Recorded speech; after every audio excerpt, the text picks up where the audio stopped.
Welcome to Let's Talk Cabling, the award-winning podcast where knowledge is power and the low voltage industry connects. Hosted by Chuck Bowser, RCDD, we're here to empower installers, designers, and industry pros with the tips, stories, and best practices you need to stay ahead. From copper to fiber, standards to innovation, this is the show that keeps you plugged into success. So grab your tools, turn up the volume, and let's talk cabling. Wednesday night, 6 p.m. Eastern Standard Time. That can only mean one thing. Live after hours with Chuck Bowser, RCDD, your favorite RCDD. You know I'm your favorite. Don't even try to pretend like I'm not. I can figure out how to clear this thing. I think I had this problem last time, didn't I? Somebody tell me. Did I have a problem with this last night? Last time I did this. How do I clear that stupid thing? Dang it, man. Well, tonight's show is about the RCDD program. The RCDD. Oh, hey. You know we got to start off with, what are you drinking? Put it in the chat box. What are you drinking? Tonight, Chuck is drinking chamomile tea. Chamomile tea with a little bit of honey and a throat lozenge. Yes. That's what Chuck does sometimes. Yep. Tyler Johnson's drinking a Diet Coke, and he just started his RCDD journey. So, tonight is the first RCDD study group. So, if you are interested in a study group, tonight's just orientation. You still have 1 week to join if you still want to do that. Let me open up the chat box so we can see what people are saying. I know you're probably yelling at me, Chuck, fix the screen. Fix the screen, Chuck. I can hear you. So, let's do the acronym challenge. The acronym challenge for tonight is PBB. The acronym challenge for tonight is PBB. What does that stand for? I'll give you a few seconds to figure that out. PBB, I'll give you a hint. It has something to do with bonding and grounding. There you go. There's a hint. Let me see. PBB, primary bonding bus bar. Primary bonding bus bar. Somebody said grounding primary bonding bus bar. That's close, but no cigar. No cigar. So I got to get them right. That's one of the things. I got in a conversation with somebody on one of the social media platforms. We were talking about the bonding and grounding lengths, right? The bonding and grounding lengths. And somebody said, well, there's a chart, Chuck, and if it's over a certain amount of feet, you got to use this size, blah, blah, blah, blah, blah. I was like, yeah, that's for the telecom bonding backbone, the TBB, or the GE. Well, actually, it's not called the GE anymore. They call it now the... my mind's going blank. The conductor he was talking about was actually the TEBC, the bonding conductor that goes from the bus bar to the rack in the telecom room. And I had to actually look it up in the standards. So again, drinking chamomile tea. So I've got this, tonight's going to be a speed session. I've got 15 questions about the RCDD program. 15 questions. And I've been stockpiling these. I answered these people already back in person in their respective platforms and stuff, but I've been saving the questions because I wanted to do it tonight when I was launching off my RCD study group. Okay? So the first question comes from Mark in Texas. Everything's bigger in Texas, right? And Mark wants to know, what is the RCDD, Registered Communications Distribution Designer, and why is it important? Okay, so here's why it's important, Mark. It's a great question, by the way. Great question. It is one of the most respected credentials that you can get in the ICT industry, Information Communication Technologies, technology industry. We used to call it structured cabling, SCS. Before that, we were just called cable dogs. So having the RCDD, somebody asked me today, how many RCDDs are there in the world? I don't know if BICSI's ever released that number. I'll have to ask them that one day next time I got an email out to them. They haven't responded back yet. So I'll have to ask them that, see what that is. But they did say at the BICSI Winter Conference just last week, Hey, speaking of the BICSI Winter Conference, let me know if you want me to invite some guests on and do an after BICSI conference thing. Let me know if it's something you want me to do, because I'll do it if you want me to. I just got to get some input from you guys, see if it's something of value for you, Let's close. Let me see here. There we go. Why does it say I'm muted? This is so weird. There we go. Now it's working. There we go. Yes. So I don't know how many there are. They have been increased. They did have a banner there at the BICSI conference, and they said that that I think it was like 300 people got their RCDDs last year. 300 people. And that might sound like a lot, but when you consider how many people are in this industry, that's not a whole lot. So why is it important? It shows that you have expert knowledge in designing, integrating, and managing ICT projects. That's not just structured cabling like a lot of people think that it is. It could be network and data center design. It could be wireless networks, security and AV systems. It could be quality control. Right? It's more than just one thing. So many employers, many government contracts, many even large-scale customers may require to have an RCDD on staff. So for me, it was a game changer. Question number 2, what are the requirements to apply for the RCDD exam? This comes from Sarah in Florida. And that's a great question, because a lot of people don't understand. There's actually 3 ways you can qualify to become an RCDD. There's 3 ways. Option number 1. And they actually, I thought I heard that they're actually looking for ways to expand this, but I could be wrong on that. But right now, published, there's 3 ways you can do it. Option number 1, 2 years of full-time ICT design and experience. And you have to have some other kind of BICSI certification, like a BICSI Tech, a BICSI RTPM, Registered Telecommunications Project Manager, OSP, DC. You have to have one of those other ones as well. A lot of people like to use the tech platform, the tech class, as a precursor to getting the RCDD. I've heard of that before.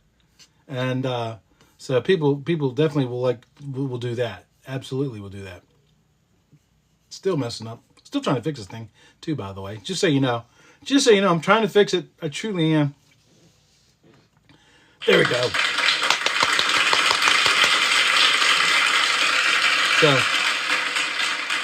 2 years in ICT and a BICSI credential. That's the easiest way to do that. Option number 2. 2 years of design experience and some type of higher education. What does that mean? I love chamomile tea. Yes. What does that mean? STEM school, trade school, ICT related courses. And I do believe that even some of the apprentice programs out there qualify for that as well. Tyler saying his anniversary fell during the BICSI winter, so we compromised and went where my wife wanted to go. That was probably a smart move, Tyler. That's probably a smart move. Truly is. The third option you can do is that, and this is what I use, this is how I got mine, 5 or more years of experience in design, installation, project management, right, within the industry. And they will check it. They're going to ask for references. They're going to call those references. And if you think you qualify but you're not sure, you can always email directly at bicsi.org, or call them. Their phone numbers on the website there. I don't know off the top of my head. That's also another method as well. So they may actually have another option out there that I'm not aware of, right? Somebody says they're struggling to find a job, OSP splicer. It seems like everything's been built around me. Any tips to find work? So Beach Dolphin, where are you located? What part of the United States? Because here's the thing about doing splicing work. There's always hotbeds across the country. So it may not be a hotbed where you are at Chicago. Okay, there you go. Yeah, Chicago's pretty built out. It truly is. You may have to go to a different part of the country or actually with the broadband initiative, there might be some work coming down the pike too. So, and he says there seems to be tons of work. It's all out of state. Yeah, with the broadband initiative, there's a lot of building of splicing going on in the rural parts of the United States, not Chicago. Because Chicago's already pretty much built out. Question number 3: how hard is the RCDD exam? I'm not going to sugarcoat this one, John. It is challenging. It is hard. It's going to test your deepest understanding of ICT infrastructure design, and it's going to test your ability to memorize. It's going to test your ability to be consistent, to pick a goal and work your way towards that goal.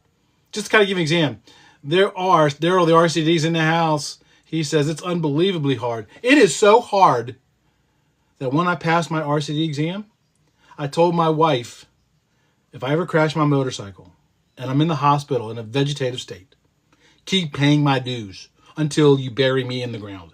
Because I don't want to take that test again. I don't. There's 100 questions on that test, and you get 2.5 hours to take that test. And it's going to cover everything from design to pathways to wireless to data centers, industry standards. Some keys to help passing that. Number 1, study the TDMM. Don't be one of those people that says, well, everybody says that all the questions were in project management, and that's all I'm going to read. No. Read the entire thing. Read the entire thing. When I was at the BICSI conference last week, sitting in the TINM committee meetings, they talked about potentially starting the revision to the 16th edition TDMM. 16th edition. Talking about already revising it. The 15th edition has only been out 1 year. What that means is if they are to start, and I don't know if they will or won't yet, because there's been some pushback, and I don't know what the final decision is, but if they do proceed like they wanted to in Q2 of this year, that means the 16th edition will probably get published in about 12 to 18 months. So if you are thinking about getting your RCDD, if you're not thinking about getting your RCDD and you thought about it once, don't procrastinate. Do it now, because the 16th edition is coming out soon. Another key for passing that exam is practice exams. There's lots of resources out there that you can look up. I even have practice exams, although I got to update mine for the 15th edition. But I've got practice exams that I use for my study groups, and the key there is immersion. Immersion. Lisa from New York wants to know, what study materials do you recommend? Okay, well, first I already said you have to have the TDMM. Take the BICSI RCD test prep course. BICSI actually started doing one like a year or so ago, right? And flashcards. Now, here's the thing about flashcards. BICSI does have flashcards for the RCD exam. It does. But I found the more senses you can incorporate in the learning process, the better chances you have of learning. So write your own flashcards. Write the question on the front, the answer on the back. Now you're writing as you're reading. You're doing multiple sentences. That helps with retention. And while you're driving to the job site, hand the flashcards to your helper in the van and say, hey, quiz me. And they can quiz you while you're driving. Why not use that downtime in traffic to help you pass that exam? It's also going to make your helper a little better too. So practice exams with flashcards. Okay. Question number 5. How much does it cost to take the RCD exam? This comes from Mike in Chicago. Yeah. Hey, who was that? Beach Dolphin. Do you know Mike in Chicago? Because he asked a question. Somebody said they didn't know that they had flashcards. They do. They do have flashcards. They're not paper flashcards. They're computer on your screen. And I think when I got mine in the last year, I remember it was only a subscription for like 1 year or something. So they expand. If you write your own, they never expire, right? So Mike from Chicago wants to know, how expensive is the RCD exam? It ain't cheap by any stretch of the imagination. It's not cheap. And it depends whether you're a member, a BICSI member or non-BICSI member. I had a funny story happen to me last week at the BICSI conference.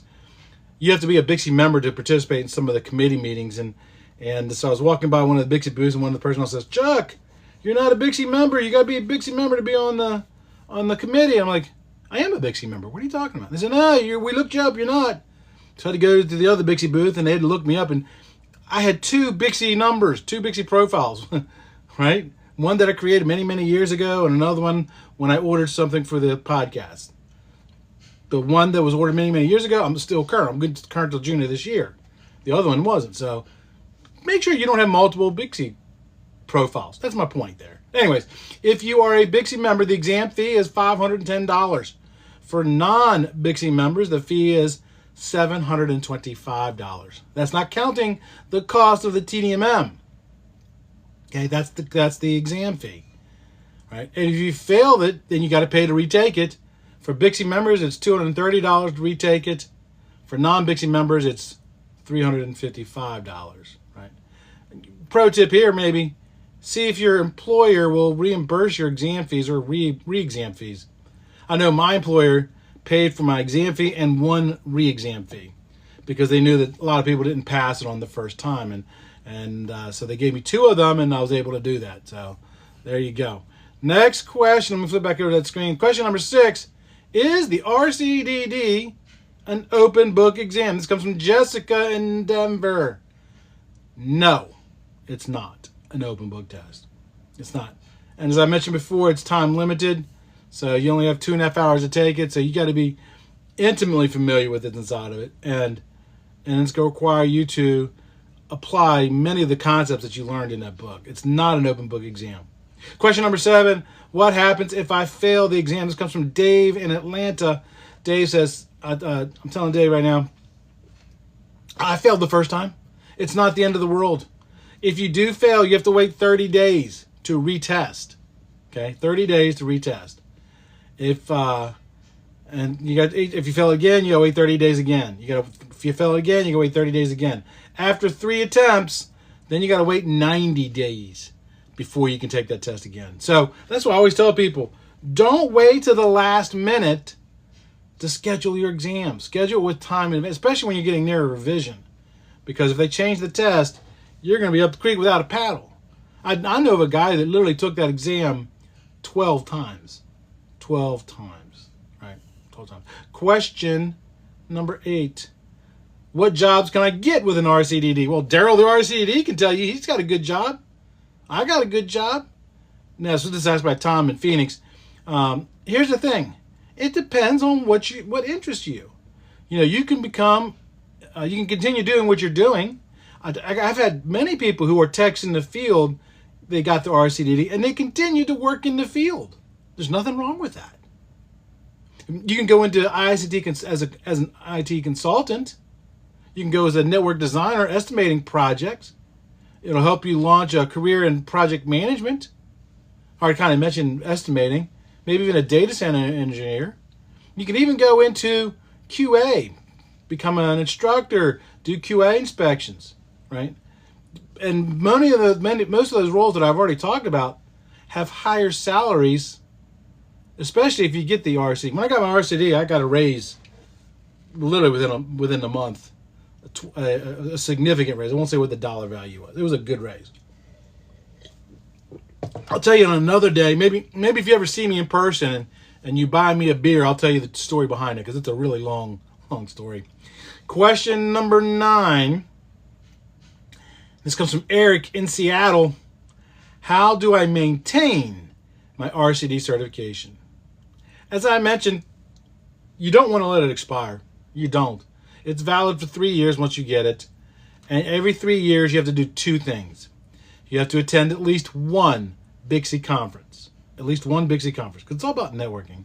And you have to get 45 continuing education credits. TJ's in the house. BICSI's Member of the Year is in the house. Yes. So you have to have one BICSI conference and 45 CECs. 45 CECs. That sounds like a lot, but it's spread over 3 years. If you go to a BICSI conference, you get some from going to the concert. Or a concert. Yeah. Where's my mind at tonight? Conference. Yes. I was talking to TJ at the conference. He was telling me he had an ungodly number of CECs already under his belt this year. I think when I looked at mine, I had 120 already. So, 45 CECs, as TJ says in the house, it is not hard to get, especially in today's environment. There's a lot, 181, there it is. That's how many CECs he already has, so he's good to go. There's a lot of the manufacturers do webinars, 1 hour webinars. You can get CECs for that.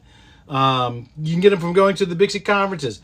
Tech Fest, which is happening in April. I know that for a fact that they're working on getting that event recognized for CECs. There's no reason. Cable Installation Maintenance Magazine. They do 1 hour webinars every month. There's no reason for you not to be able to get 45 CECs. So when it comes time to renew, you do have to pay to renew. If you're a member, it's $225. Non-members, it's $385. The key is don't wait until the month before you expire to check your CECs. Get them, stay on top of them, know how many you've got. I look at mine every quarter. And I just renewed my RCDD, and I just attended a conference, so I know that I'm already at like 35 or so already for this year. Michelle in Nashville, what's some best advice for passing the RCDD? So I have three tips. Number one, master that TDMM, the Telecommunications Distribution Methods Manual. Read the entire thing, not just the project management chapters. Read the entire thing. If you have questions going through the things, ask your peers. Heck, you can even ask me. Shoot me at questions. I answer them online all the time. I'll answer them on LinkedIn, Facebook. I might even make a video out of it, if it's good enough.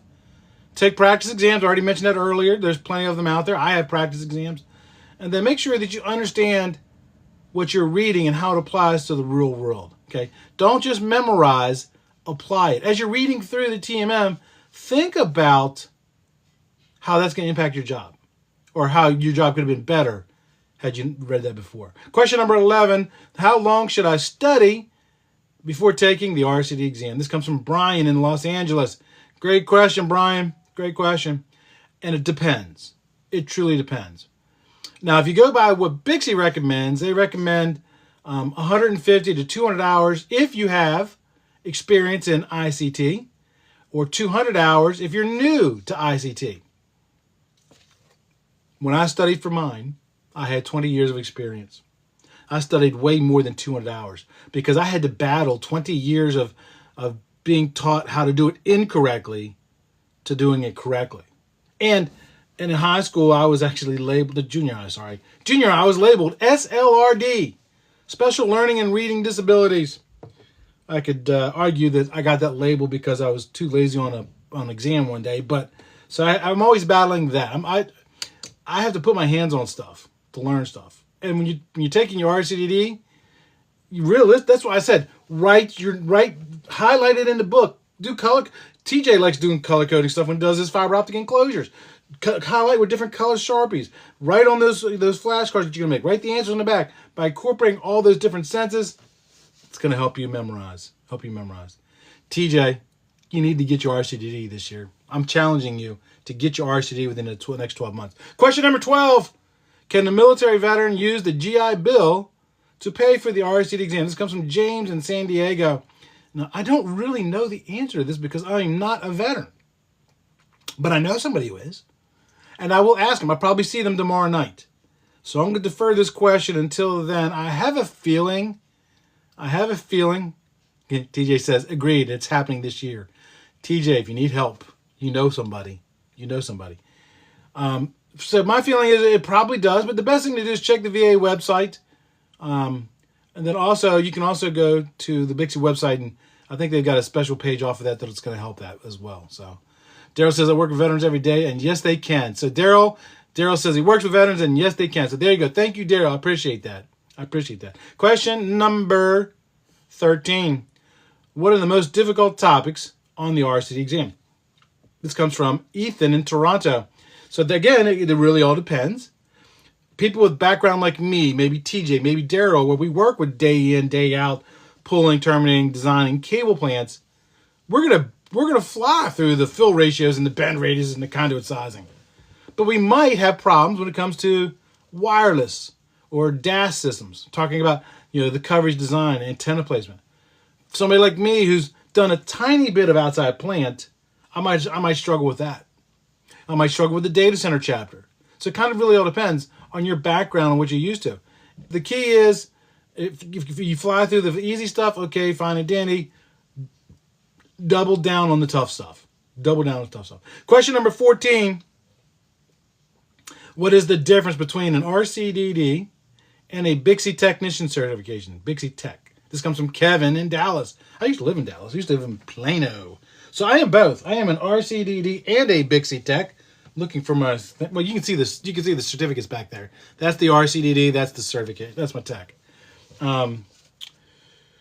So the biggest difference is the RCDD focuses on designing, right? Designing structured cabling, designing pathways, designing outside plant, data centers.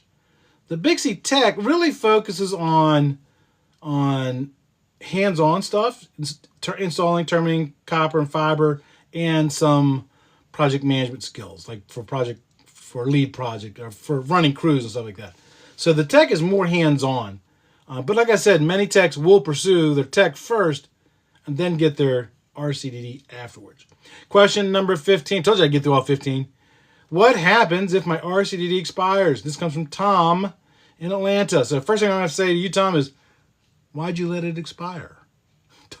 Don't let it expire. Yes. So if it does expire, you do have some options. And BICSI's gotten really good about sending emails ahead of time that your RCD is about to expire or your tech's about to expire. Don't ignore those. Don't ignore those. As soon as you get that, go check your CECs. Make sure you have them all in line, right? So you do have a grace period. I believe the grace period is 90 days to submit your CECs and renew. But the thing is, I do believe those CECs have to be before your RCD expired, though. You can't expire and then go get the CECs within a 90-day and then try to get it. You need to have them done before. If you wait past the 90 days, your RCD becomes inactive. If you wait up to a year, you lost your certification. You got to retake the exam again, and that's not fun. That is not fun. So make sure that you track your CECs. Always keep an eye on them. Jacob's in the house. He said he just started studying, and there's definitely a lot of unlearning to do to pass that test. Amen, brother. I agree with you 150%. I truly, truly do. You know, I'm thinking maybe next week, maybe I might do the same thing. Here they are. Maybe I might do the same thing. Here's my BICSI RCDD sticker. My BICSI RCD sticker that I got at the conference. I said concert again. Dang it, man. Yes. I might do this next week for somebody for people who are pursuing their BICSI Tech certifications. Let me know if that's be of value. Tell me in chat boxes. Would something like this be of interest if I changed it and talk about the BICSI Tech next week? Okay? Let me know. All right, everybody. It is 6:31. Mama's cooking dinner out there.